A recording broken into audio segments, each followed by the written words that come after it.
সকল সদস্যরা মাথা নিচু করে সম্মান জানিয়ে ওই সংসদের ভিতরে প্রবেশ করা লাগতো। কিন্তু আমাদের কোরআনের মুফাসসির যেই দিন প্রথম দিন এই সংসদের ভিতরে প্রবেশ করবে, এমন সময় তিনি দেখতে পেল যে একজন মানুষ হয়ে মানুষকে কখনো মাথা নিচু করতে পারে না, মানুষের কাছে মাথা নিচু করতে পারে না। এরপরে তিনি করলেন কি, পাটা সামনের দিকে দিলেন, মাথাটা পিছনের দিকে করলেন। তার মানে সামনের দিকে মাথা না দিয়ে সে ঘরের ভিতরে অর্থাৎ সংসদ ভবনের ভিতরে প্রবেশ করলো। প্রবেশ করার পরে তার প্রথম যে ঐতিহাসিক ভাষণ ছিল, প্রথম তিনি দাঁড়িয়ে বলল, মাননীয় স্পিকার, আমি এই মহান সংসদের ভিতরে আমি একটি কথা সর্বপ্রথম বলতে চাই। সেই কথাটি হলো, আপনিও একজন মুসলমান, আমিও একজন মুসলমান। এই সংসদের ভিতরে অধিকাংশ যারা সদস্য আছে সবাই আমরা মুসলমান। আমি মুসলমান হয়ে আপনার কাছে একটা কথা বলতে চাই, মুসলমান যারা হয় দুনিয়ার কোনো মানুষের কাছে তারা মাথা নত করে না, এক আল্লাহ ছাড়া। সুবহানাল্লাহ কোন। সুতরাং আমরা আজকে এই সংসদ ভবনের ভিতরে প্রবেশ করতেছি, আপনার কাছে মাথা নত করে প্রবেশ করতেছি। তার মানে আপনাকে আমরা সেজদা করলাম, আপনাকে সম্মান করলাম, আমরা শিরিক করলাম, পাপ করলাম।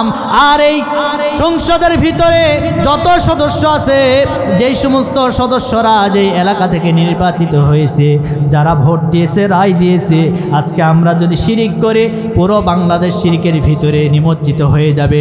সুতরাং আমি এই মহান সংসদে দাঁড়িয়ে বলতে চাই, আমরা ইমানদার মুসলমান হিসেবে আমরা দাবি করতে চাই, আমরা কোনোদিন কোনো মানুষের কাছে মাথা নত করতে চাই না, আমরা কোনোদিন শিরিক করতে চাই না। আল্লাহু আকবার।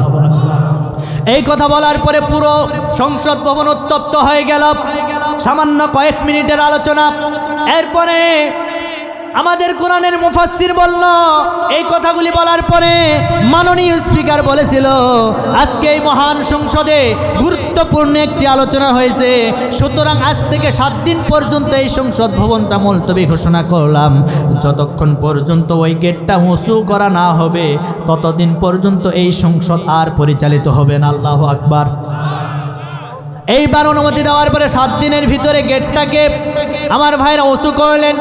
এই সংসদ ভবনের ভিতরে আর কেউ মাথা নিচু করে ঢোকে না। তার মানে কোরআনের মুফাসসির সারা বাংলাদেশের মুসলমানদেরকে শিরিকের গুনাহ থেকে বাঁচায় দিয়েছে। আল্লাহু আকবার। তার মানে বোঝা গেল তিনি একজন সফল রাষ্ট্রনায়ক ছিল। কথা বলেন না কেন? সফল রাজনৈতিক ব্যক্তি ছিল, যার প্রমাণ তিনি আমি পিরোজপুরের জমিনে গিয়েছি। আমার কোরআনের মুফাসসিরের কবরটা আমি জিয়ারত করেছি। যেই দিন মারা গিয়েছিল তার আগের রাত্রে আমি শুনেছি। শোনার পরে বগুড়া থেকে আমি রওনা দিয়েছি, কিন্তু যেতে যেতে পথিমধ্যে আমি শুনতে পেলাম জানাজা সম্পন্ন হয়ে গেছে। জানাজা সম্পন্ন হয়ে গেছে, হৃদয়টাকে মানাতে পারলাম না। এক পর্যায়ে আমি চলে গেলাম, আমরা কয়েকজন মিলে পিরোজপুরের জমিনে। পথিমধ্যে বহু বাধা বিপত্তি উপেক্ষা করে আমরা যখন পৌঁছে গেলাম, রাত্রি 10টা বেজে গেল। 10টার সময় আমরা কবরের পাশে চলে গেলাম। যাওয়ার পরে আহারে কবরের যে দৃশ্য, মানুষগুলি এমন মনে হলো মা মারা গেলে এত কান্না করে না, বাবা মারা গেলে এত কান্না করে না, কিন্তু কোরআনের মুফাসসির মারা যাওয়ার পরে মানুষগুলি হাওমাও করে কান্না করে। একটা ছোট্ট বাচ্চা কবরের উপরে এমন মায়া কান্না শুরু করে দিয়েছে, ওই কান্নাটা দেখে কোনো মানুষ চোখের পানি আটকাইতে পারে নাই।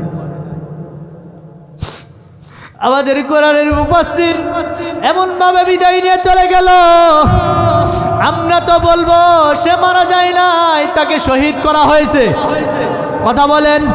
আল্লামা সাইদি তুমি মরনি, শহীদ হয়েছ শুধু এটাই জানি, শহীদ হয়েছ তুমি এটাই জানি। কারাগারে কাটালে 13টি বছর, বাতিল কেঁপেছে তোমায় দেখে থরথর। কথা বলেন। কারাগারে কাটালে 13টি বছর, বাতিল কেঁপেছে তোমায় দেখে থরথর।